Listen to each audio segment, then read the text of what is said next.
चलिए अब बात कर लेते हैं राजधानी रायपुर की, जहां से बड़ी खबर सामने आ रही है। दिल्ली में 2 दिवसीय राष्ट्रीय अधिवेशन होने जा रहा है। अधिवेशन में लोकसभा चुनाव को लेकर चिंतन मंथन और विश्लेषण किया जाएगा, जहां भारत मंडपम में भाजपा का अधिवेशन होगा।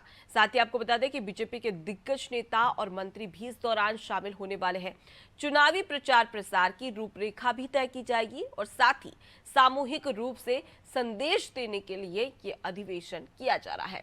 तो मध्य प्रदेश, छत्तीसगढ़, राजस्थान, तमाम जो देश है के राज्य है और उसके साथ ही केंद्र शासित प्रदेश है, सभी का अब एक जमावड़ा देखने को मिलेगा। आज से इसकी शुरुआत, कल इसका समापन, यानी कि 2 दिवस तक राष्ट्रीय अधिवेशन चलने जा रहा है और आज से इसका शुभारंभ होने जा रहा है। जहां पर आपको बता दें कि प्रधानमंत्री नरेंद्र मोदी आखिरी दिन यानी कि कल संबोधन भी देंगे राष्ट्रीय अधिवेशन को लेकर। और देखिए, बेहद खास माना जा रहा है। स्पष्ट तौर पर देखा जा सकता है कि बीजेपी रणनीति बनाएगी, कार्यकर्ताओं की भूमिका को तय किया जाएगा और इसके साथ ही तमाम जो लक्ष्य है, वो लक्ष्य में से एक लक्ष्य स्पष्ट है कि 370 से ज्यादा लोकसभा सीटें बीजेपी इस बार लेकर आने वाली है। दावा किया जा रहा है, लेकिन ये दावे कितने सही साबित होते हैं और क्या बीजेपी की रणनीति रहती है, किस प्रकार से चुनावी मैदान में बीजेपी हुंकार भरते हुए नजर आती है, ये तमाम सवाल है जिसके जवाब के लिए कुछ महीनों का इंतजार करना पड़ेगा और उसके बाद में स्पष्ट स्थिति साफ हो जाएगी कि आखिर मध्य प्रदेश के साथ ही साथ छत्तीसगढ़ और तमाम जो अलग अलग राज्य है, वहां पर बीजेपी की क्या स्थिति रहेगी। क्योंकि बीजेपी ने टारगेट सेट कर दिया है, लेकिन कहीं ना कहीं इंडिया गठबंधन भी है और हमने देखा कि उत्तर प्रदेश में जब उपचुनाव हुए थे तो वहां पर बीजेपी को हार का सामना करना पड़ा था और सपा की ओर से जीत हासिल की गई थी। तो ऐसे में इंडिया गठबंधन का असर भी कहीं ना कहीं उपचुनाव में देखने को मिला, लेकिन क्या वो लोकसभा चुनाव में देखने को मिल सकता है, ये एक बड़ा सवाल है। अब देखने वाली बात होगी कि किस प्रकार से बीजेपी अन्य पार्टियों को टक्कर दे पाती है और जो लक्ष्य रखा गया है उसे किस प्रकार से हासिल किया जाता है।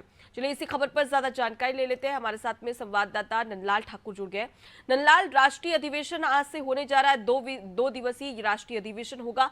क्या कुछ तैयारियां की जा रही है इस अधिवेशन को लेकर और छत्तीसगढ़ में तमाम जो कार्यकर्ता है उनमें कितना उत्साह और जोश देखने को मिल रहा है?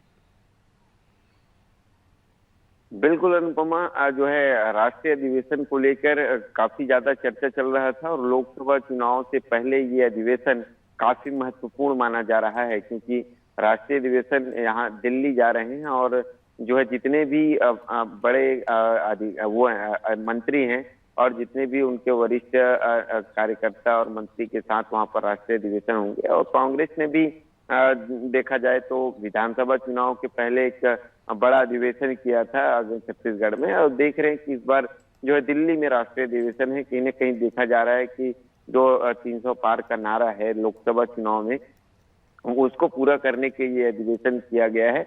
और अधिवेशन में 2 दिन का है और कल जो है प्रधानमंत्री का भी भाषण रहेगा और भाषण का जो समापन भी रहेगा। तो ये देखा जा रहा है कि जिस प्रकार से जो लोगों में एक कार्यकर्ताओं द्वारा लोगों को जिस प्रकार से साधने का प्रयास किया जा रहा है, तो यहाँ तो कार्यकर्ता जो है उनके जा रहे हैं जन जन तक, और वहाँ अब केंद्र में लोग जो है बैठे हैं और वहां पर जाकर अधिवेशन में शामिल होंगे और वहां पर एक रूपरेखा तैयार होगा और कहीं न कहीं एक मैसेज देने का, एक संदेश देने का जो है प्रयास लगाया जा रहा है कि हम तैयार हैं। और लोकसभा चुनाव की तैयारी के लिए इन लोग एक माहौल बना रहे हैं भारतीय जनता पार्टी। बिल्कुल, और ऐसे में देखने वाली बात होगी कि राष्ट्रीय अधिवेशन को लेकर क्या कुछ तैयारियां की जाती है और कौन कौन सी बातें निकलकर सामने आती है। लौटूंगे आपके पास में नंदलाल, आगे भी आपसे खबर पर अपडेट लेंगे।